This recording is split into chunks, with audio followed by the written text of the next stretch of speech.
Let's talk about the COVID immune therapy from a llama named Fifi. Let's also discuss the unsolved murder of a young African boy whose torso was found in the Thames 20 years ago.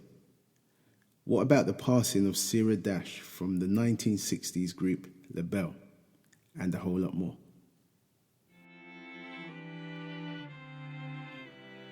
This is Pablo from Hackney, and this is Pablo's podcast. Thank you for choosing Pablo's podcast today. Welcome. If you don't like something, change it. If you can't change it, change your attitude. Maya Angelou. I do like that. I do like that one. So it is episode 75. So thank you for joining me again. Last night, eventful, very eventful. Anthony Joshua versus Usyk. You know, I'm a boxing fan, so yeah, I paid for the fight, watched it. It's always a challenging thing for me to watch Anthony Joshua fight because I want him to win so much, you know, like it's kind of like as much as I would want a family member to win. It's that deep, you know. So yeah, I really always root for him, but I always get nervous when he fights, you know, because there's things I see him do that just gets me nervous, you know. And twice now he's come unstuck, unfortunately. So if you, I'm sure you know already, he lost his belts, his WBA, his WBO, his IBF, and his IBO belts last night against Usyk. Usyk was a, you know, formidable opponent, Didn't know much about him, to be fair, but yeah, he definitely is on his game. But yeah, so you know, Joshua lost, but you know, Joshua does know how to bounce back because he did it with Rose on the second fight, and you know, it was a masterclass. Not the most exciting fight, but he got the job done. So I've got faith that he can come back and do it again. But they did speak about it maybe have suffered a broken eye socket. I noticed I think it was like round 7, he kept looking to the left, like randomly, you know, in the middle of the fight. And so, you know, I think that was the beginning of it, of what happened with his eye. And by the end of the fight, his eye pretty much closed up. But yeah, I just wish, it's the same frustrations I always have, you know. I wish he, you know, used his reach more, because he had like 4 inches, you know, longer reach than the other guy. So I wish he used his reach more. And yeah, I'm glad he didn't try and offload on him too early, to be fair, because one of the weaknesses I see with Joshua is his recovery. After he tries to knock somebody out with, you know, combinations, if it doesn't work, he has trouble kind of recovering off of the back of that. So that was one of the things I'm glad he didn't do. Although, because the fight went the full 12, he could have done that in the last 30 seconds, because then it wouldn't have mattered. But obviously he didn't. But yeah, I wish he'd used his right a bit more, you know. Yeah, just loads of different things. But like I said, I think he can come back and potentially get the belts back. But Usyk, he's a really good fighter. He's a really good fighter, and he's actually a cruiserweight, you know, fighting up. So yeah. Bit emotional yesterday it was, but good fight, really good fight. Anyhow, the Ivan Novella Awards, the Ivan Novella Awards, they happened this week, and yeah, a few winners. Celeste, named Songwriter of the Year, congratulations to her, and Leanne LaHavas, she got the Best Album of the Year, and the Best Contemporary Song went to Dave with Children of the Internet. So hats off to those guys. Obviously, there were many more winners. You can obviously check that out. But yeah, congratulations to them guys. Dave is one of those young UK artists that I really do like. I really do appreciate his work, his dexterity on the microphone. He's really good. So yeah, hats off to them. Great stuff. So, I mean, there's a lot going on for us this week as the UK on a whole. You know, we're dealing with, can't get petrol station queues, stuff on the shelves not being there. You know, there's a lot of stuff going on all at once at this stage for us. So yeah, it's definitely very interesting times. Gas and electricity prices going up. Gas and electricity companies going under. You know, there's a lot going on at the same time, and then we've got Christmas coming up, and yeah, a lot for us to think about. You know, we're going to come out stronger for it as people, because we always overcome these adversities, but things are definitely seem like they're going to be challenging over the coming months, and for many people. So definitely, you know, look out for your neighbours and friends and family for sure. But yeah, so the government have said that they're planning to help to ease the lorry shortage, HGV drivers and stuff, because that's at the core of us moving stuff around, hence the lack of petrol and everything else. Not lack of petrol, because there isn't a lack of petrol, but there's a lack of deliveries being able to happen. So yeah, they're going to allow 10,000 visas for a 3-month period for foreign drivers and poultry drivers, to ensure that we got our turkeys and stuff for Christmas, I suppose. So, but it seems like a real drop in the ocean, really, when you consider I think we're short of about 100,000 HGV drivers. So 10,000 of anything is, drop in the ocean. But something's better than nothing, and we'll see how that goes. Who knows? They may extend that or expand the number going forward. But yeah, I mean, the shortages seem to be made worse by Brexit as well. We can't discount that part that plays in it.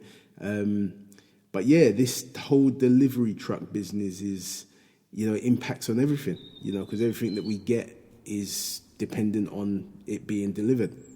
You know, especially, I mean, when you think about Amazon as well, you can add that side of things into it. You know, we buy a lot of stuff online, so everything's dependent on that. And so if fuel can't get to the petrol stations, you know, ambulances, you know, police, you know, deliveries, you know, it's the fabric, it's the foundation of what allows society to function in the UK. So, and it is happening everywhere. You know, I spoke to people in the US and they're having the same issues. You know, I'm hearing people in the US talking about changing their job, you know, becoming, you know, purchasing a truck and becoming a driver and stuff, because there's, you know, it's in high demand at the moment. So yeah, so it's not just happening in the UK. It can feel like that, but if you get the opportunity to speak to people outside the UK, you find out that it's happening everywhere on some level. So, you know, the pandemic there's just so many different things at play, but it's all kind of happening at once. So yeah, this is where we are. So sadly, the Sarah Dash, the singer who made Lady Marmalade, she died. She was one of the members of Labelle's. She died at 76. Patti Labelle, a fellow member, she was the person who kind of broke the news on Twitter. So yeah, really sad. You know, lost another legend of a legendary era as well. You know, these songs people were making in those times are timeless. You know, they're still playing now. And I remember, you know, Lady Marmalade was brought to the forefront again by Little Kim in 2001. You know, so I really remember that, bring it to the light. And as I said, these songs can be played at any time. You know, they're timeless, you know.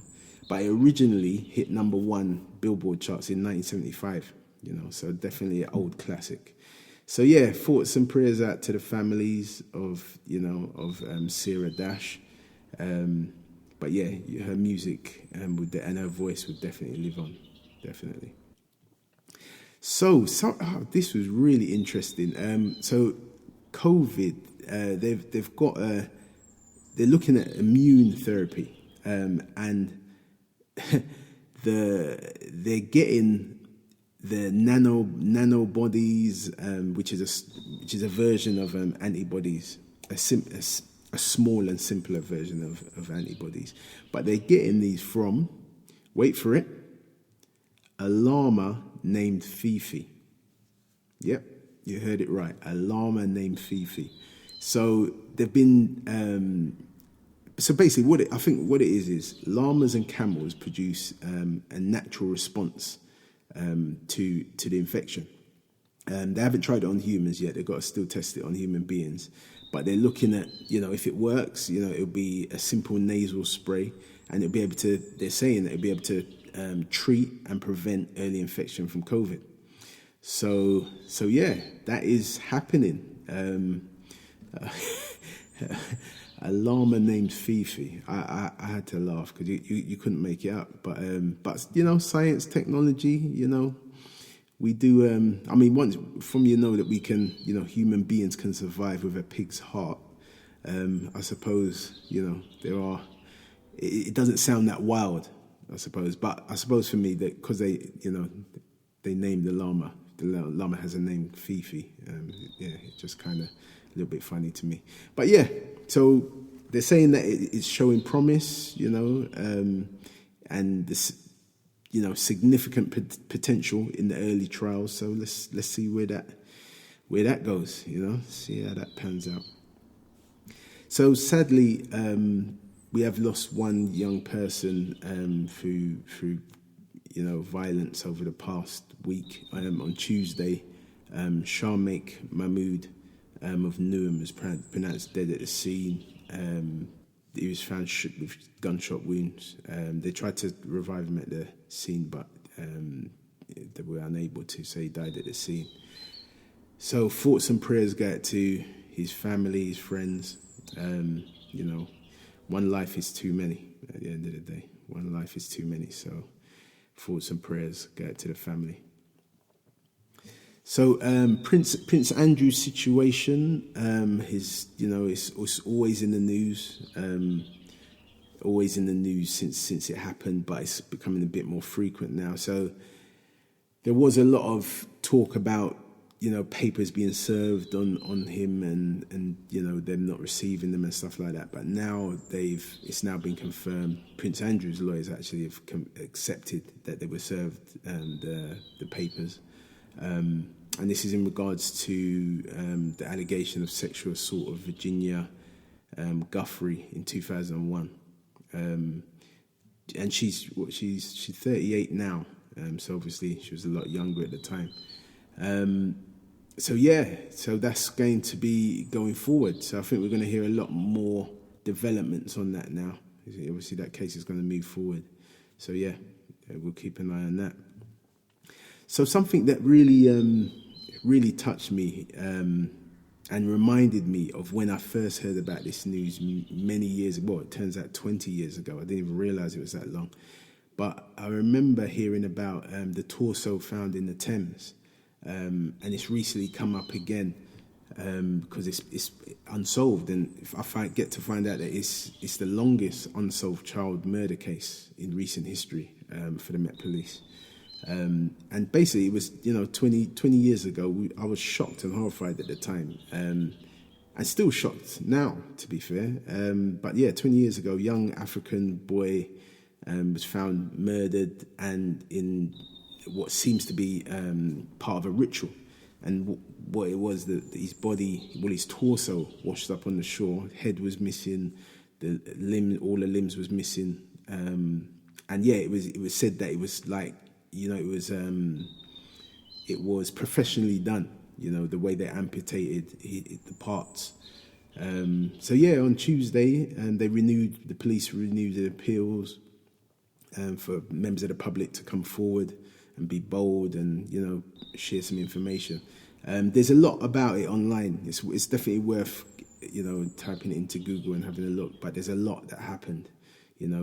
People were arrested, people lied to the police, a big connection with Africa as well. The case went to Africa as well, because I think it turns out that the boy was recently, from the autopsy and stuff, they could tell that there was, he'd recently been in Africa, and they probably worked out that he was, an African child that actually lived in Africa. And then the clothes as well. I think there's his orange shorts were you could only buy them in a shop in Germany. So they made some links to Germany and that. But yeah, it's an interesting case, a sad case as well, because somebody's lost a child somewhere, and obviously this child's lost their life, but it's been unsolved. So they don't even know who the child is. They gave the child a name. The police called him Adam, but nobody knows what the child's name is to this date. So yeah, it's just really sad that it happened, and yeah, quite horrific, to be fair, quite horrific. But yeah, I remember, like I said, I remember hearing about it 20 years ago, and yeah, it's kind of forgot about it, but it's back in the news again. So yeah, really sad, really sad.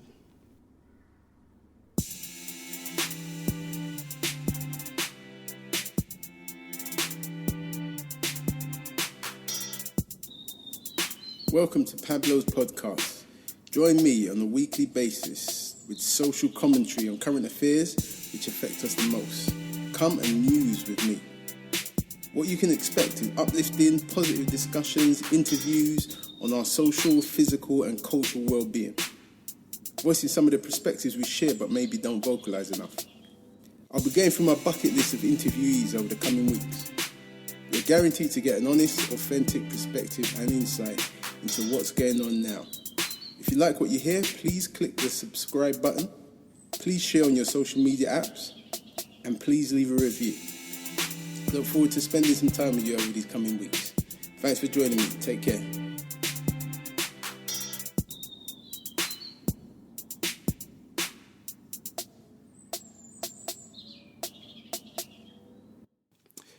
So, also, this was also touching as well, watching with everything that's gone on with Haiti recently, and, people are fleeing Haiti because of the natural disaster that's happened there. And the pictures that have gone about, all the videos even, watching the videos of like horse-mounted police beating the migrants back into the river. They're trying to walk through the river to come into Mexico and whatnot. But yeah, the US border police on horseback using their reins, whipping the Haitians and, pushing them back into the Rio Grande River, which divides Texas and Mexico. And for me personally, it just reminded me of scenes out of Roots, It really, them images just reminded me the scenes out of Roots, and it kind of even I could hear the music of Roots playing in my mind. It's quite surreal to see that. So, I don't know why. Yeah, it's just not how you should be dealing with people that are fleeing tragedy. Whether they're black or white or whatever, it's just not how you treat human beings in that way. And especially. Yeah, them scenes, like being on horseback. It's the horseback, I remember, I think it was a few months back or late last year, they had an image of a policeman walking a prisoner through the town, tied by his hands, but the police officer was on a horse and walking this person to the station in some, I don't know, it must have been some rural part in America. But again, these kind of images really play into, past traumas, and it invokes, dark comparisons of slavery, and the historical mistreatment of black people in the past. So yeah, I think, law enforcement, especially in America, it seems they need to be really mindful of how these things look optically, on the optics side of things. You've got to be mindful of that, because it just raises memories and stuff. So yeah.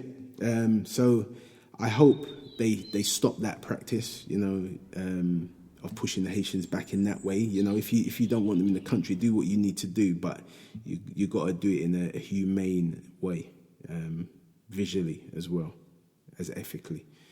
So yeah. But look, let's get on to some more brighter news. GCSE media studies in the UK, moving forward, they will be adding a study basically on Marcus Rashford and his role as an influencer. So yeah, so this year, media studies, GCSEs, any young people doing that this year, they will be studying Marcus Rashford. I think that's it's really inspirational, really heartwarming. The fact that he's impacted the world, the UK, in the way that he has, and now he's going to be studied, and they're going to obviously draw on more of the positives that he's done.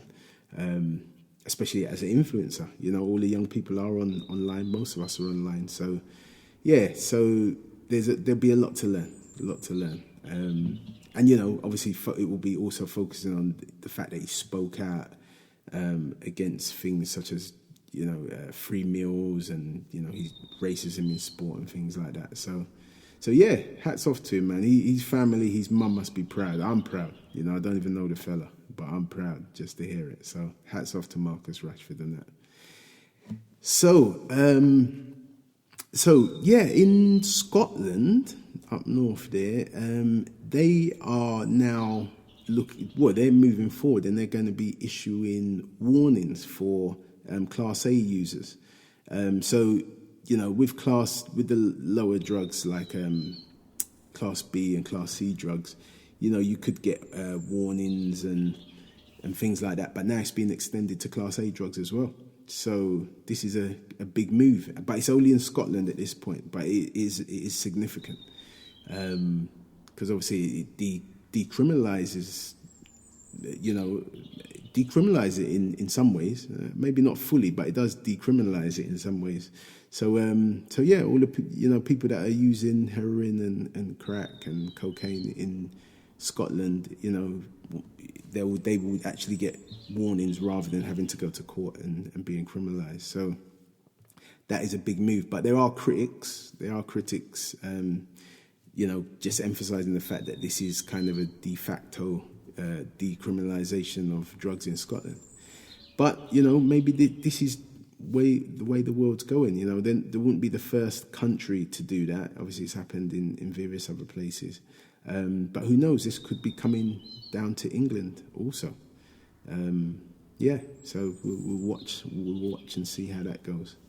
And also, in line with drugs on the other side of the world, in regards to Michael K. Williams, who played Omar in The Wire, they've now done an autopsy, and they've confirmed that it was overdosing through a combination of heroin, cocaine, and fentanyl.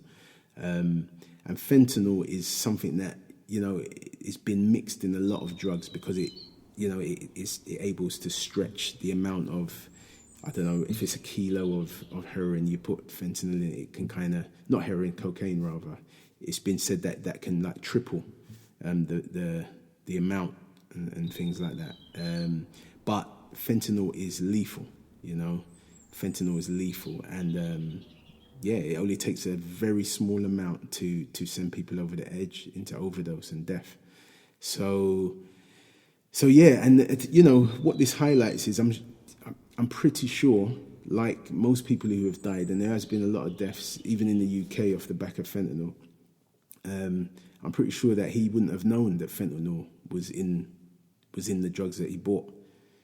So what and it just kind of raises the point that when you do use drugs, you buy any kind of street drugs, any kind of illicit drugs at all, you don't know what's in it.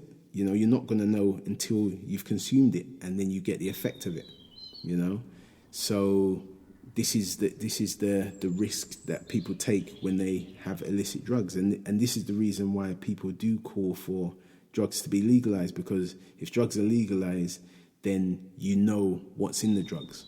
If you say you're buying cocaine, it will be just cocaine. If you say you're buying heroin, it will be just heroin. But obviously, while things are illegal, there is no governance around, what goes in and what goes out. So it's pretty much every time you smoke something, you snort something, you swallow something in regards to illicit drugs, you're gambling, and this is what probably happened with Michael K. Williams, unfortunately. So very sad. But yeah, things are changing. Who knows? Like I said, the UK, in England, we may soon be, not being criminalised for possession. But we'll see. We'll see how that goes.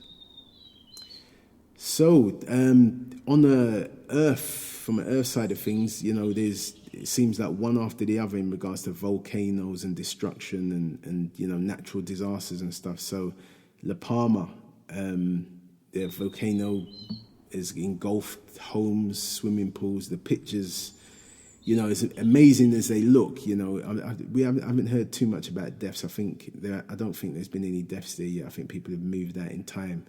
But as spectacular as the scenes are, watching molten lava and these natural phenomenon happening, for me, it does look amazing and fantastic. But obviously, it does, cause death. It does cause destruction and stuff. So it's always sad to see. And thousands of people have lost a lot, been forced to flee. People lose everything and stuff. So there is a very sad side to it as well. But yeah, so that's happening there as well. So hopefully there aren't any deaths and things kind of work out for the best. So yeah, but it really doesn't miss me the fact that there is a lot of these volcanoes and things and natural disasters happening across the planet, all at the same time, all through the same year. So yeah, so on the crypto front, China's central bank has announced that all transaction of cryptocurrencies are now illegal in China, effectively banning, digital tokens such as Bitcoin. So yeah, that is an interesting move. Because just the other day we was talking about it becoming legal tender in I think it was Paraguay or El Salvador, one of them. But yeah, so these things we've got to keep abreast of. Things are definitely changing. And on a lighter note, in regards to cryptocurrency, the NFT, the side-eye Chloe, which is a video of two young, I think she's maybe about 2 or 3, and her older sister, maybe about 7 or 8, in the back of a car. And the older one is being surprised, being told that she's going to Disneyland, and she kind of broke down and was quite expressive about it. But it's the way how Chloe, i.e. side-eye Chloe, was looking at her sister, like, you'd have to see it. I don't even want to elaborate, but you'd have to see it. But it is funny, the way she was looking at her in disgust, pretty much. But anyway, it went viral a while back. I think it's had about 20 million views on YouTube so far. But basically, that was sold as an NFT recently for £54,000. That little video, the mum just filming her kids and, putting that out there, and then it's gone viral. Years later, somebody has now paid her £54,000 for that clip. So, there's this whole cryptocurrency world is just so interesting and can be so lucrative, but get financial advice before you dip in, for sure, because it is very, very volatile, as you can see. So yeah, so this week I've set to record, I've recorded it, I'm going to actually probably go and absorb some of it after this pod. So Channel 4 a couple of weeks back did Black to Front Day on September the 10th, but I missed all of the shows. Life got really busy, but I'm gonna take time to watch them today. So there was a countdown which had Trevor McDonald. But basically, let me say it was just basically old shows that have happened in the past, but they've had all black casts and all black crews for this one day. So some people have spoken about it as a bit of tokenism and stuff, and I can see why people would say that, but I do also. I'm somebody who likes to see the silver lining in things, and I think it's a good thing. I think there's something positive to be pulled from it. But yeah, so anyway, countdown. It had Trevor, Len Cisse, and Dr. Anne-Marie Imafidon. So I'm going to be watching that one. And then also The Big Breakfast, that used to be on Channel 4. Big show. That was a great show back in the day. So that one's hosted by Mo Gilligan and AJ Adudu. So that should be really funny because Mo Gilligan is really, really funny. And then Steph's Packed Lunch. I'm not familiar with that show, but Mel B hosts that one. And then there's also Hollyoaks. Basically, they featured some special episodes. Like I said, all black cast and all black core crew. I don't know if I'm going to be able to watch that one. I think there's a few of those, but I'll give it a look. And then there was another show, High Life, a new reality series showing successful Nigerians and Ghanaians, late night talk show and whatnot. So that one, I'm definitely going to watch that one. That sounds really fun and interesting.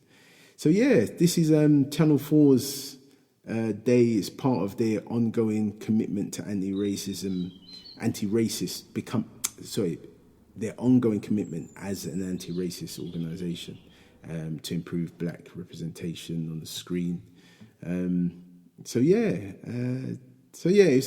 I mean, I can see the positives of doing it. I'm looking forward to watching it anyway. But yeah, the tokenism talk, yeah.